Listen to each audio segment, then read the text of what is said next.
आप सभी को मेरा सादर नमस्कार। गोपाल इंस्पायर्स इंडिया में आपका स्वागत है। बच्चों से संबंधित एक विषय जो कि है कि बच्चों का हम जो इवैल्यूएशन है वो किस तरीके से करें। गार्जियंस, टीचर्स, इवन स्टूडेंट्स को ये इवैल्यूएट करना है कि बच्चे की परफॉर्मेंस क्या चल रही है, क्या बच्चे की जो परसेंटेज है, मार्क्स हैं वो पर्याप्त हैं उसके इवैल्यूएशन के लिए। अधिकांश होता क्या है कि मार्क्स को लेकर होड़ मची रहती है, बच्चों में भी, गार्जियंस में भी, टीचर्स में भी।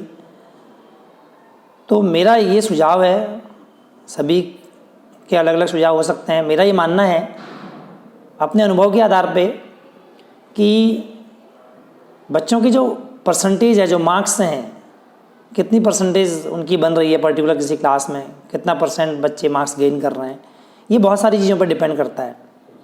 हो सकता है कि किसी स्कूल का क्वेश्चन पेपर का स्टैंडर्ड बहुत ही इजी हो, मार्किंग पॉलिसी बहुत ही आसान हो, वो बच्चों की जो परसेंटेज है उसको गार्जियंस को ज़्यादा दिखाना चाह रहे हो, इसकी वजह से भी बच्चों की परसेंटेज ज़्यादा हो सकती है। तो इसका मतलब ये तो नहीं हो गया कि बच्चों की परफॉर्मेंस बहुत अच्छी हो गई है। कुछ स्कूल्स ऐसे होंगे जो CBSE बोर्ड के अकॉर्डिंग जो बच्चों की परफॉर्मेंस है उसी के according difficulty level question paper का रखते होंगे, उसी के आधार पर वो इवैल्यूएशन करते होंगे। तो वहाँ पर बच्चों की परसेंटेज थोड़ा सा कम आपको देखने को मिल सकती है। तो इसका मतलब ये भी नहीं है कि वो बच्चे पिछड़ गए हैं। और क्लास में भी होता क्या है कि कुछ बच्चों की परसेंटेज बहुत अच्छी होती है, वो क्लास टॉपर्स रहते हैं, इवन वो स्कूल टॉप करते हैं, वो डिस्ट्रिक्ट टॉप करते हैं।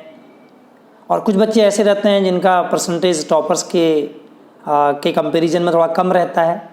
कुछ बच्चे पासिंग मार्क्स गेन कर पाते हैं, 50, 60, 70% की तक ही मार्क्स वो प्राप्त कर पा रहे हैं। तो मेरा ये मानना है कि जो मार्क्स है वो सही मायने में बच्चे का सही मूल्यांकन नहीं है।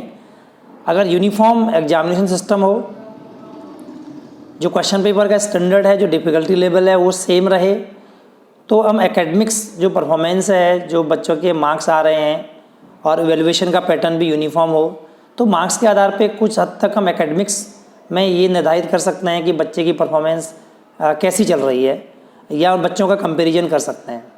किसी भी हाल में दो स्कूल्स के बच्चे, अलग अलग स्कूलों के बच्चों का भी आपस में कंपैरिजन उनकी मार्कशीट के आधार पे नहीं किया जा सकता है। हाँ, बोर्ड रिजल्ट के आधार पे किया जा सकता है, क्योंकि अगर सेम बोर्ड से एफिलिएटेड स्कूल्स हैं और उन्होंने सेम सेशन में एग्ज़ाम दिया हुआ है, तो सेम सेशन में डिफ़िकल्टी लेवल सेम होगा।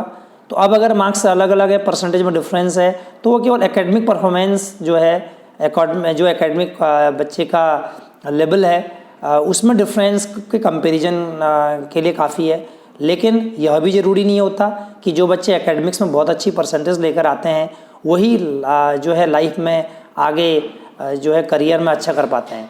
हमने काफ़ी ऐसे स्टूडेंट्स को भी देखा है जो कि कम परसेंटेज और कम मार्क्स के साथ भी बहुत अच्छा आगे जाकर करते हैं, इवन जो क्लास टॉपर्स होते हैं उनसे अच्छा परफॉर्म भी करते हैं।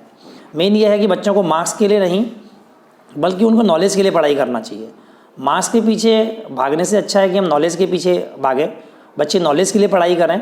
अगर उनके अंदर नॉलेज होगा तो definitely that knowledge will be beneficial for them in future.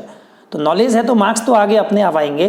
तो मेरा सभी बच्चों से और गार्जियन से, टीचर से, स्कूल से, सभी से यह सुझाव है मेरी तरफ से कि बच्चों को नॉलेज के लिए पढ़ाया जाए और मार्क्स का जो कंपटीशन है वो बच्चों के बीच न रखा जाए।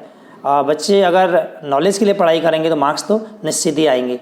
तो मार्क्स कहीं ना कहीं completely बच्चे के कंपैरिजन के लिए पर्याप्त नहीं है। There are so many other qualities which are required to be compared if you want to compare students और your own children. Thank you.